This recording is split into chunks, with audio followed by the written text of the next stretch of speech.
Un œil impartial peut s'avérer très utile. C'est le rôle des dashcams, ces caméras miniatures embarquées dans les véhicules. Le principe est simple, tout ce qui se passe sur la route est filmé. Selon les estimations, environ 30 000 voitures françaises en seraient équipées. Oh putain de merde!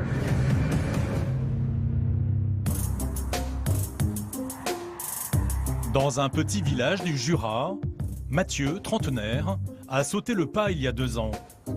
Un gadget technologique qui intrigue Philippe, l'un de ses voisins. Ah, regarde, je vais te montrer. Ouais. Donc tu vois, j'ai la première dashcam, la principale. Elle est à l'avant. D'accord. Donc elle est collée au pare-brise. Impossible qu'elle bouge, même en cas de choc, ça bouge pas du tout. Et après, j'en ai une autre à l'arrière. Le fonctionnement est simple. Dès que Mathieu allume le contact, les 2 caméras filment en continu jusqu'à l'extinction du moteur. Ce concentré de technologie lui a coûté près de 500 €, mais le jeune homme est convaincu de son utilité. Après, imagine, t'as un accident, tu finis dans le coma, tu te rappelles pas de ce qui t'est arrivé. T'as vraiment 0 souvenir. Et bah là, tu te dis, bah, t'as la caméra, elle a tout filmé, tu te dis, ah bah tiens, regarde, il y a ce véhicule qui m'a percuté, ou ben, ah bah non, j'ai fait le con, je roulais trop vite et puis je me suis foutu au tas tout seul. Au moins, comme ça, t'as pas de doute. T'as un trou de mémoire parce que t'as eu un gros choc ou n'importe quoi. Mathieu passe beaucoup de temps sur la route. Chaque mois, il traverse la France en voiture pour venir voir sa famille. Là, je parcours environ 25-30 000 km par an. Comme conducteur, je pense que j'ai une conduite raisonnable, je conduis normalement. Je fais tout pour respecter les limitations de vitesse, le code de la route en général. Malgré une conduite très prudente, Mathieu a déjà subi plusieurs accidents. J'ai eu 3 accidents. 3 accidents dont rien de bien grave et j'ai jamais été fautif.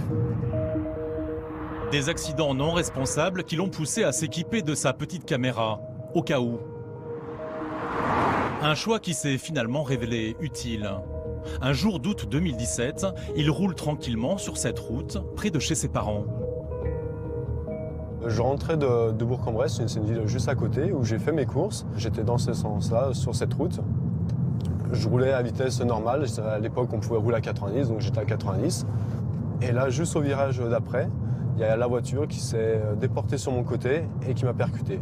Exactement, juste là. Et moi, j'ai fini dans le fossé, juste là à droite. Et voilà ce que la petite caméra de Mathieu enregistre ce jour-là.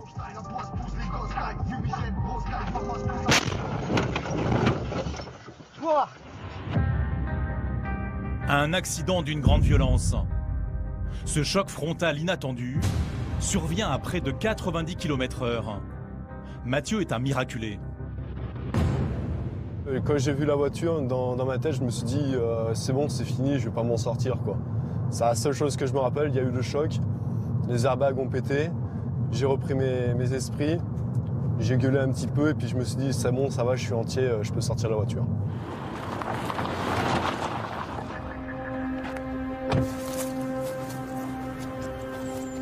De retour sur les lieux de l'accident, Mathieu se souvient de chaque détail de cette terrible journée. Donc là, juste après le choc, la voiture qui m'a percuté, elle a dû terminer quelque part là, juste en face, contre les rochers. Et moi, ma voiture, elle a fini dans le talus, juste là à droite. L'état de sa voiture témoigne de la violence du choc. Passé la stupeur, c'est la colère qui envahit Mathieu. Oh sa mère!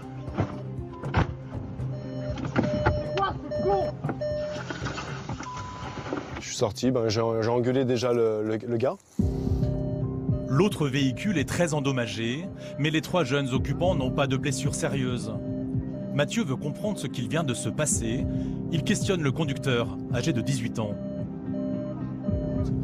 Et je lui ai demandé, au début, je croyais qu'il était en train de doubler un véhicule que j'avais croisé juste avant. Il m'a dit non, j'étais pas en train de doubler un véhicule, j'ai perdu le contrôle de mon véhicule. Dans cette voiture, 3 autres jeunes, témoins de l'accident, mais pas seulement. Ils sont aussi les amis du conducteur fautif. Quelques minutes plus tard, les gendarmes arrivent sur place. Interrogés, les 6 occupants des 2 autres véhicules font bloc avec un culot incroyable. Ils assurent aux gendarmes que c'est Mathieu le responsable de l'accident. Là, ils reviennent vers moi et me disent « Ah bah tiens, par contre, on a un petit souci.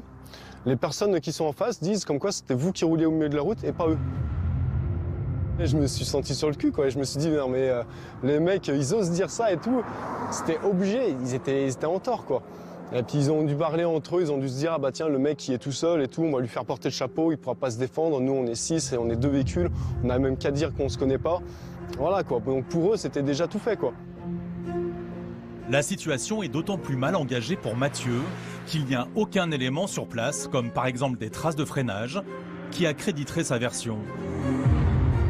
Pour les gendarmes, c'est la parole de Mathieu contre celle de 6 personnes. Il dégaine alors son dernier atout. Et là, j'ai pensé directement à ma dashcam, à la carte micro SD que j'avais déjà retirée, que j'avais mis dans ma poche.